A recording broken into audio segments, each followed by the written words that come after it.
Hello and welcome to Shay Zaza and to a Zaza Zooms In. I've got my dear friend Karin with me again, and today we are going to be talking about what we have called re-emergence. And the reason I wanted to have this conversation with Karin, you will know that I've had this conversation with NA, I've had this conversation with a few people, but Karin is going to tell us her story and I'm going to ask her questions. And it's basically just about the coming out to be who you are supposed to be and how she went about doing that herself. So Karin, thank you for coming back. Thank you for inviting me back. It's my I pleasure. love the fact that we're matching. Love it, love it, love it. Okay, so today we're talking about re-emerging. And I wanted to talk to you about this because I remember when I met you, you had, I guess you had 4 children. Yeah. You had 4 children already when I met you. And then you went back to university. I did. So just start me at the beginning, if you like, and tell me sort of, I'll keep interrupting you, but if you just sort of tell me your journey and how you got to the point of re-emerging where you are now.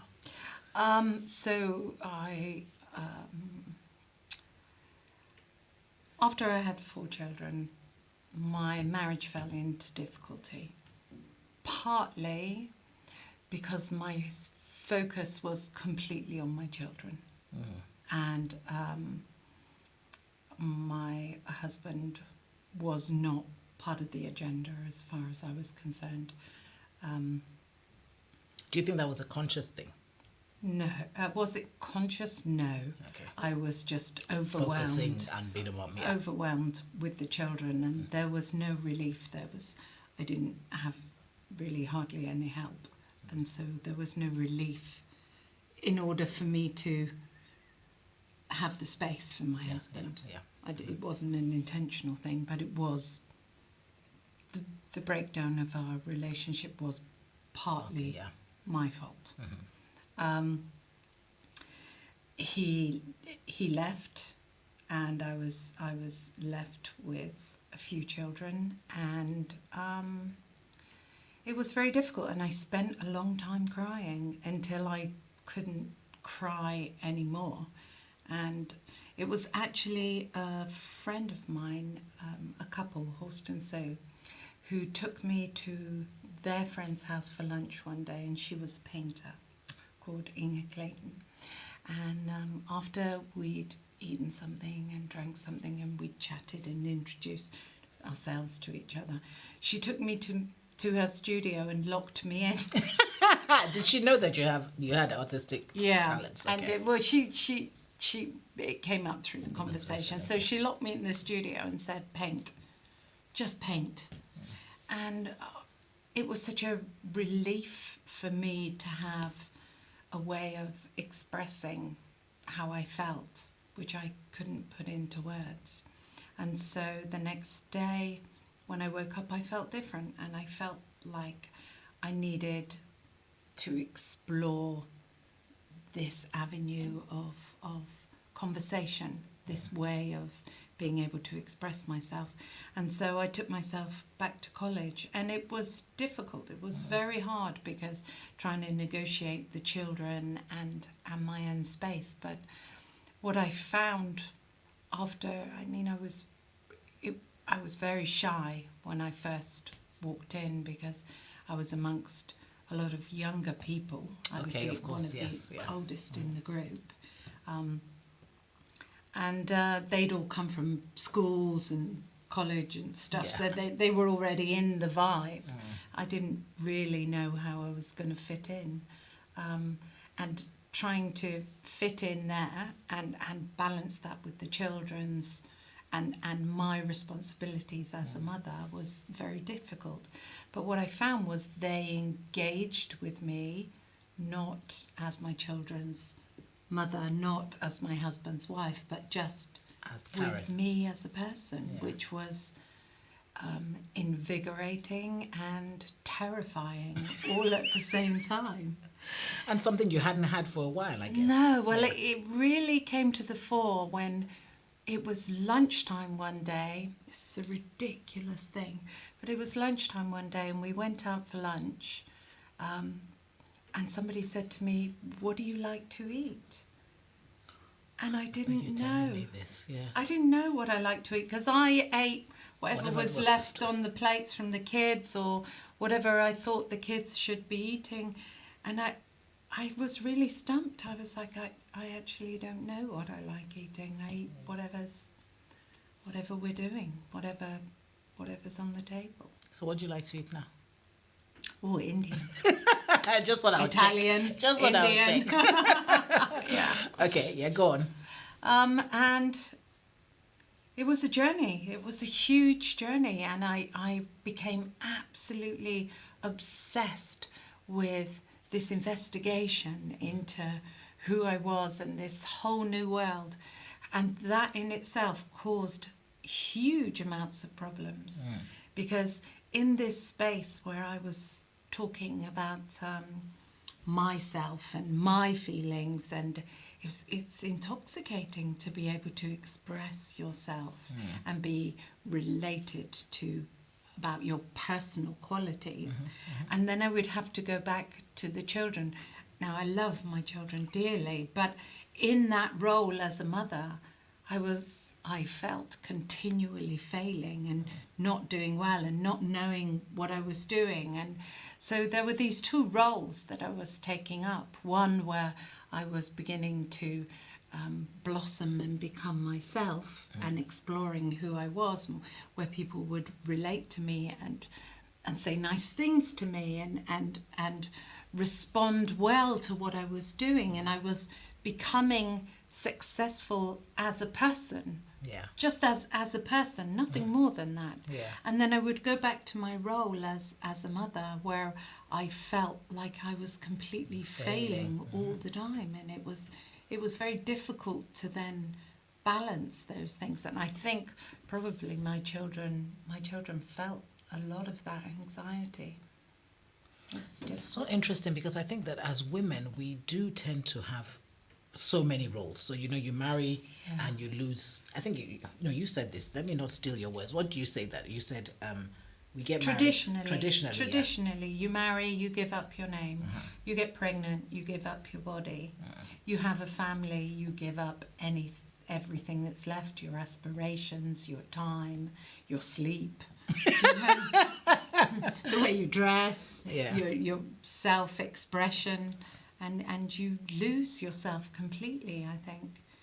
I certainly know that I lost myself completely, and I think most of the women that I know who became mothers lost themselves to an extent.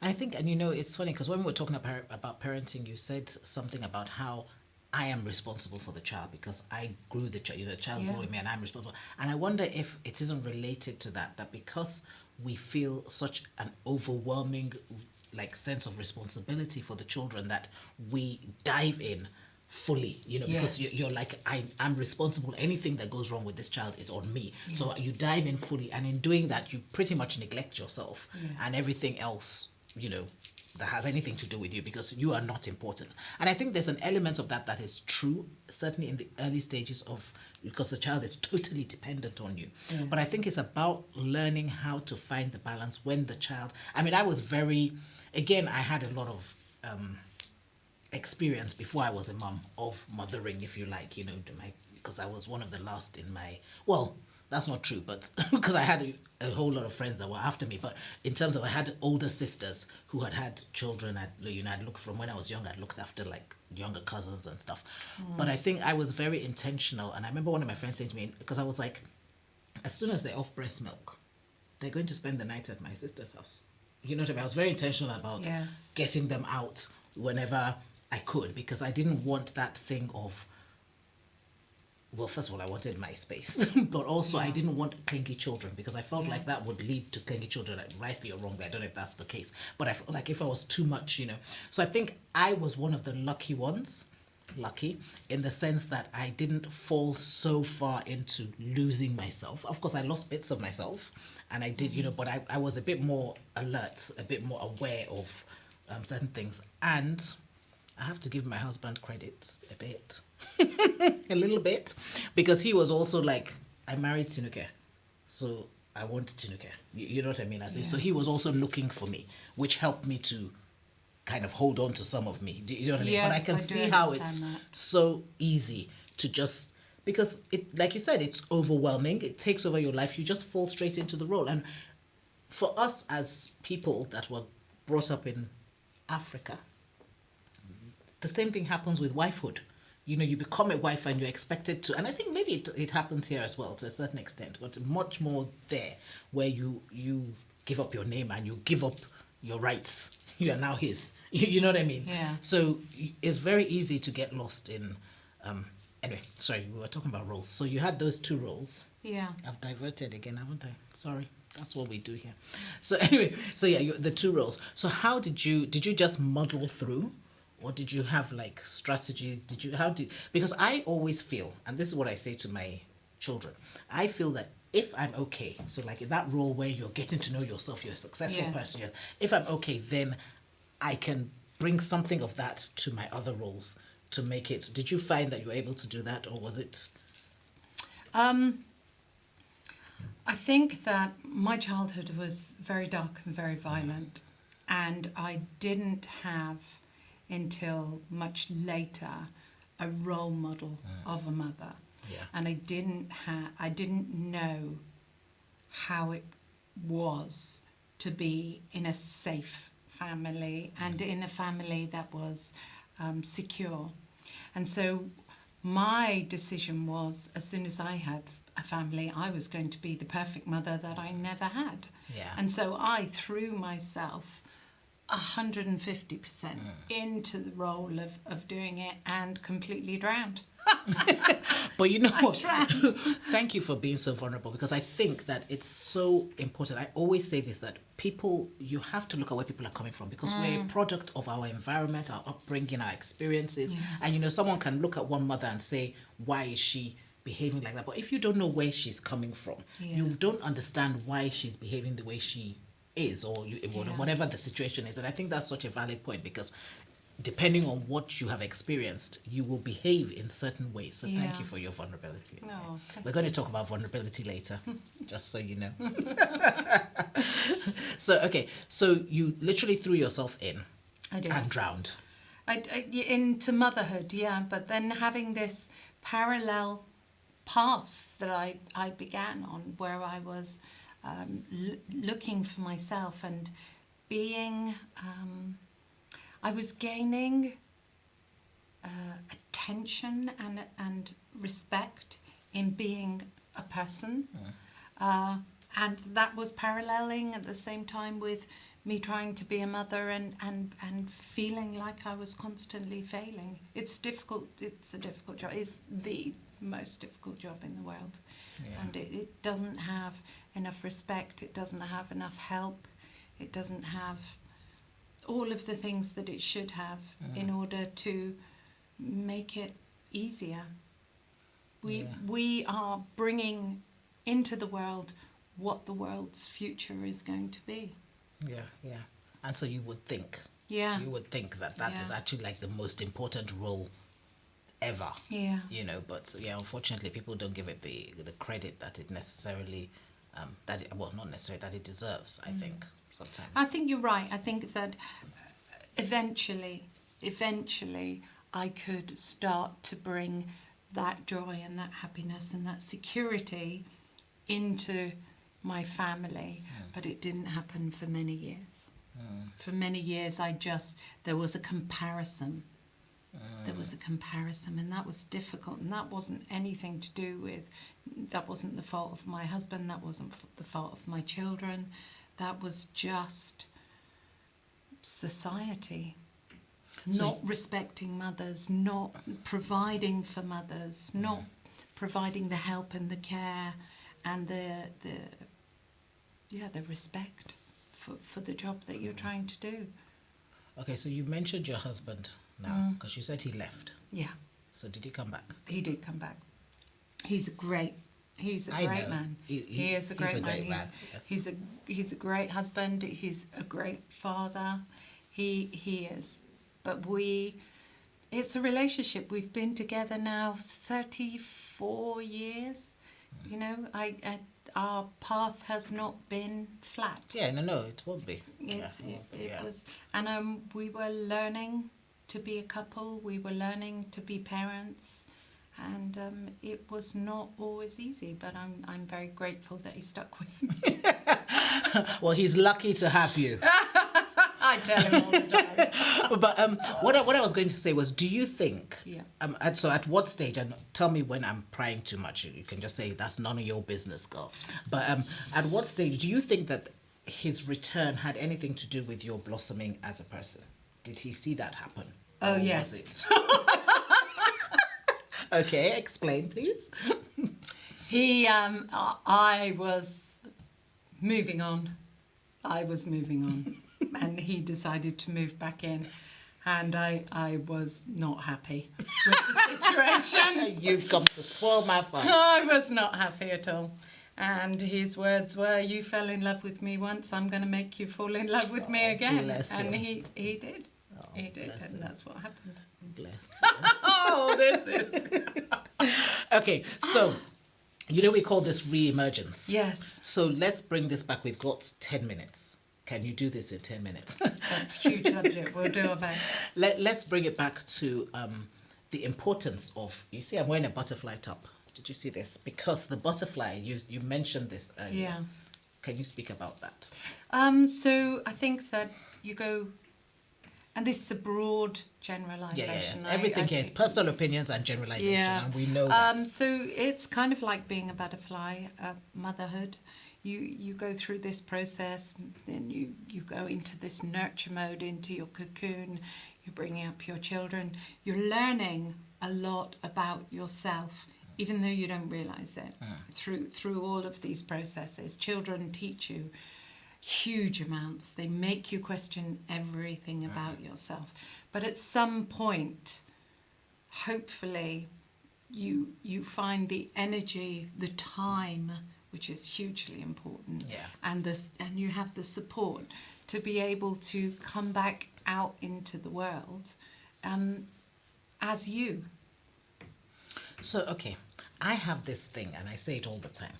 I feel like many of us don't even know who we are till much later in life. Oh, I think that's totally true. And I think, because I was trying to work out how we can help I always say our girls, really our children, but I always tend to focus on girls just because I do.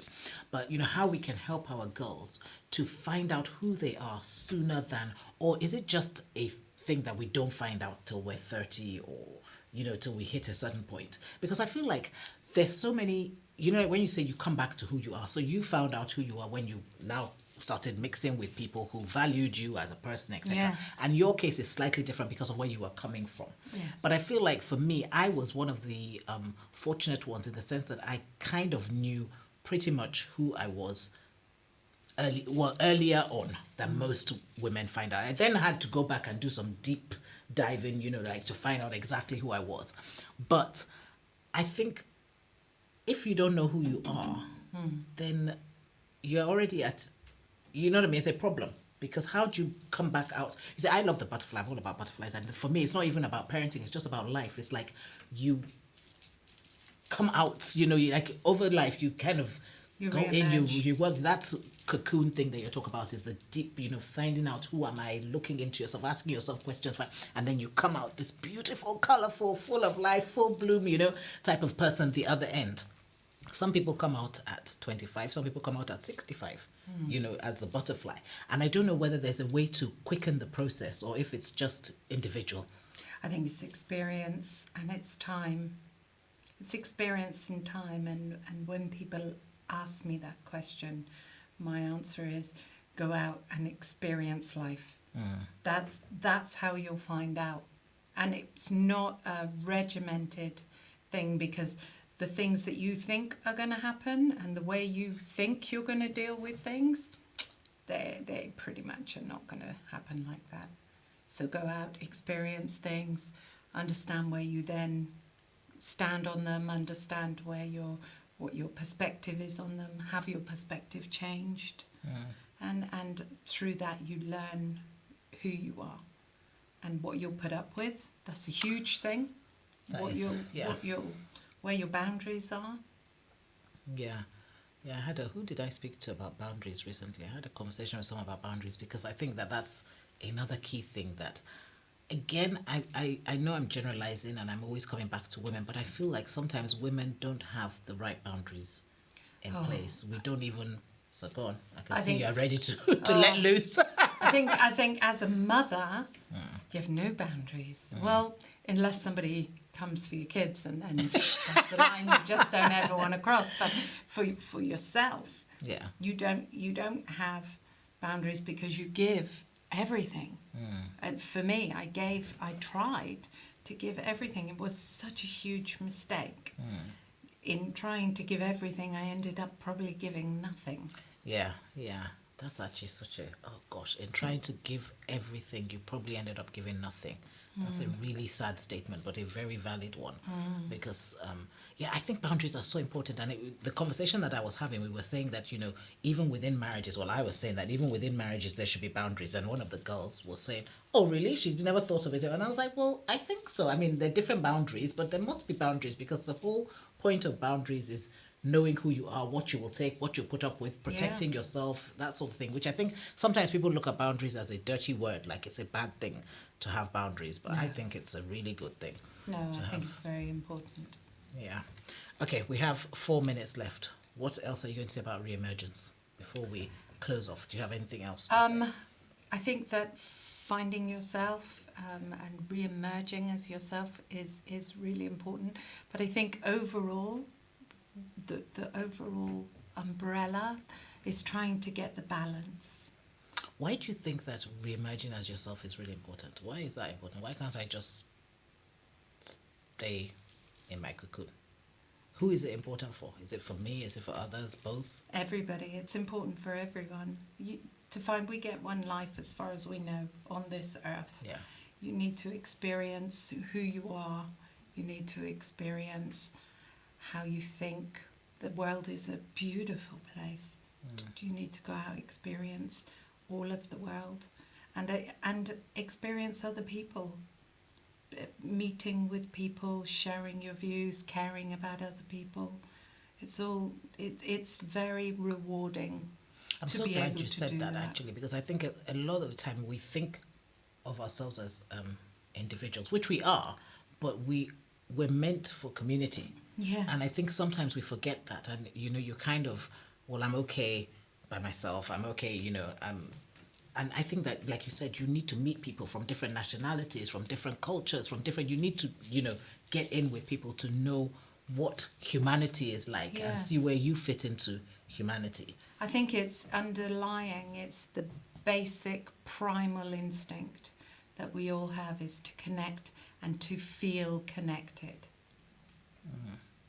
And I think that one of the most important things, having said that, is your connection with yourself, which is what I think a lot of people maybe, dare I say, don't do.